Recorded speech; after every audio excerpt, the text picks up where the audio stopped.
Hey guys, so we're gonna read Pride and Prejudice, Chapter 1. It is a truth universally acknowledged that a single man in possession of a good fortune must be one of a wife. However, little known the feelings or views of such a man may be on his first entering a neighborhood. This truth is so well fixed in the minds of the surrounding families that he is considered the rightful property of someone or other of their daughters. "My dear Mr. Bennet," said his lady to him one day, "have you heard that Netherfield Park is let at last?" Mr. Bennet replied that he had not. "But it is," returned she, "for Mrs. Lawn has just been here, and she told me all about it." Mr. Bennet made no answer. "Do you not want to know who has taken it?" cried his wife, impatiently. "You want to tell me, and I have no objection to hearing it." This was invitation enough. "Why, my dear, you must know. Mrs. Lawn says that Netherfield is taken by a young man of large fortune from the north of England. That he came down on Monday in the chaise of 4 to see the place, and was so much delighted with it, that he agreed with Mr. Morris immediately, that he is to take possession before Michaelmas, and some of his servants are to be in the house by the end of next week." "What is his name?" "Bingley." Is he married or single?" "Oh, single, my dear, to be sure." "A single man of large fortune, 4 or 5 thousand a year. What a fine thing for our girls!" "How so? How can it affect them?" "My dear Mr. Bennet," replied his wife, "how can you be so tiresome? You must know that I am thinking of his marrying one of them. Is that his design in settling here?" "Design? Nonsense! How can you talk so? But it is very likely that he may fall in love with one of them, and therefore you must visit him as soon as he comes." "I see no occasion for that. You and the girls may go, or you may send them by themselves, which perhaps will be still better, for as you are as handsome as any of them, Mr. Bingley may like you the best of the party." "My dear, you flatter me.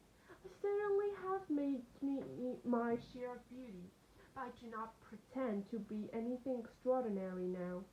When a woman has 5 grown-up daughters, she ought to give over thinking of her own beauty.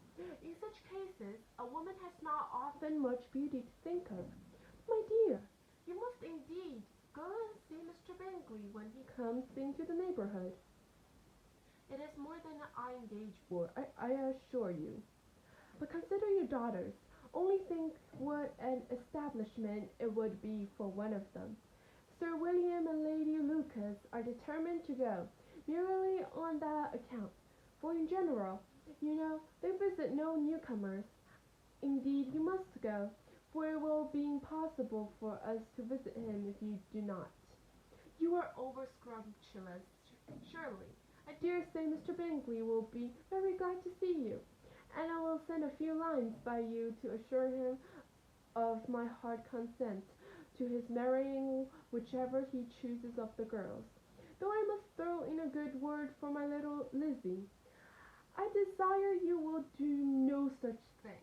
Lizzie is not a bit better than the others, and I am sure she is not half so handsome as Jane, nor half so good-humoured as Lydia, but you are always giving her the preference." "They are none of them much to recommend them," replied he. "They are all silly and ignorant like other girls, but Lizzie has something more of quickness than her sisters." "Mr. Bennet, how can you abuse your own children in such a way? You take delight in vexing me. You have no compassion for my poor nerves. You mistake, my dear. I have a high respect for your nerves. They are my old friends. I have heard you mention them with consideration these last 20 years at least. Eh, you do not know what I suffer. But I hope you will get over it and live to see many young men of 4,000 a year coming to the neighborhood. It will be no use to us if 20 such should come, since you will not visit them. Depend upon it, my dear, that when there are 20, I will visit them all. Mr. Bennet was so odd a mixture of quick parts, sarcastic humor reserve, and caprice, that the experience of 3 and 20 years had been insufficient to make his wife understand his character. Her mind was less difficult to develop. She was a woman of mean understanding, little information, and uncertain temper. When she was discontented, she fancied herself nervous. The business of her life was to get her daughters married. Its solace was visiting and news. So this is the end of chapter 1. Hope you guys enjoyed it.